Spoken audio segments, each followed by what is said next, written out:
आज की short analysis में हम डिस्कस करेंगे केएसबी लिमिटेड स्टॉक के ऊपर। और दोस्तों ये स्टॉक सितंबर 2024 से करेक्शन के अंदर चल रहा है। ओवरऑल अगर आप देखो तो 6 महीने पूरे करेक्शन में बिता दिए, और करेक्शन में भी दोस्तों ये स्टॉक ने दोनों तरह का करेक्शन दिया, प्राइस वाइज टाइम वाइज दोनों।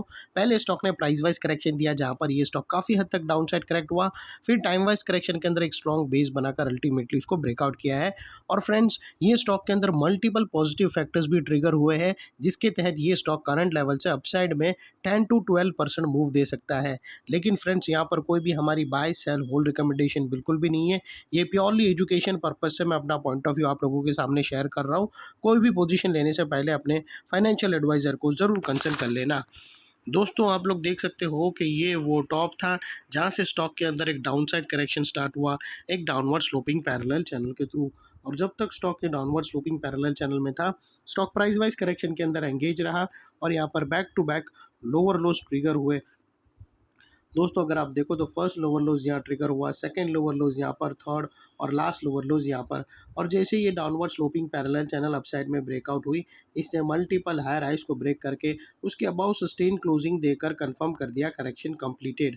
यहाँ पर हमें दो मेजर पॉजिटिव सिग्नल मिले। पहले तो इसने डाउनवर्ड स्लोपिंग पैरेलल चैनल को अपसाइड में ब्रेक किया, जिसके वजह से जो स्ट्रेट डाउनसाइड फॉल आ रहा था प्राइस वाइज करेक्शन का, अल्टीमेटली वहाँ पर ब्रेक लगी। सेकेंडली इसके जो लोअर लोज थे वो हायर हाइज में शिफ्ट हो गए, जो हमें कंफर्म करता है कि स्टॉक के अंदर टेम्पररी बॉटम लग गई है, एज लॉन्ग एज इसके लोअर लोज प्रोटेक्टेड है। और फ्रेंड्स बात कर लेते हैं यहाँ पर डाइवर्शन की। तो दोस्तों अगर आप RSI डालकर चेक करो तो आपको यहाँ पर क्लियरली पॉजिटिव डाइवर्शन विटनेस होगा। प्राइस एक्शन के जो लास्ट लोअर लो स्विंग अगर आप देखो तो वो डाउन साइड की तरफ टिल्ट हुए हैं। वही दोस्तों अगर आप RSI के स्विंग देखो तो वो अप साइड में टिल्ट हुए हैं।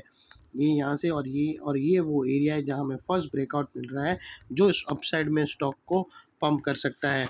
और फाइनली दोस्तों बात कर लेते हैं यहाँ पर चार्ट पैटर्न की। तो दोस्तों अगर आप देखो तो यहाँ पर हमें एक ज़बरदस्त रेंज ब्रेकआउट क्लियरली यहाँ से ब्रेकआउट होते हुए विटनेस होती है, और इसकी जो नेकलाइन निकल कर आती है वो तकरीबन दोस्तों 660 के आसपास की आती है।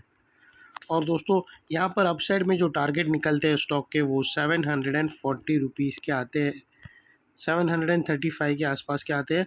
और दोस्तों याद रखना, जैसे ही ये स्टॉक 750 के ऊपर क्लोजिंग देगा तो एक बड़ी पैटर्न की हायर टाइम फ्रेम की एक बड़ी पैटर्न ब्रेकआउट हो रही है, जिसके बाद ये स्टॉक के टारगेट और भी अपसाइड में रिवाइज्ड होंगे।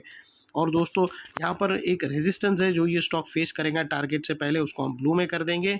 और यहाँ पर आप स्टॉप लॉस जो भी रखो दोस्तों, इतना मेक श्योर करना कि आपका risk to reward ratio at least 1:2 या मिनिमम 1:1.5 रहना चाहिए।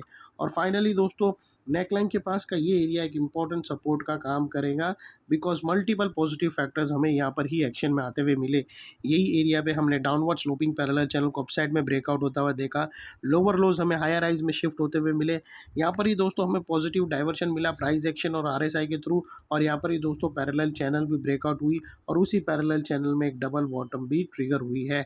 तो ये सारे पॉजिटिव ब्रेकआउट्स के कारण नेकलाइन का ये एरिया जो अभी तक एक रेजिस्टेंस था वो अल्टीमेटली स्ट्रॉन्ग सपोर्ट बनकर ट्रिगर हुआ है। और इतने बड़े स्ट्रॉन्ग सपोर्ट के नीचे क्लोजिंग बेसिस पे आप लोगों का स्टॉप लॉस रहना चाहिए, जो आसानी से ट्रिगर ना हो, और अगर ट्रिगर हो जाता है तो उसको सिंसियरली स्टॉप लॉस देकर ट्रेड को वाइंड अप कर देना चाहिए।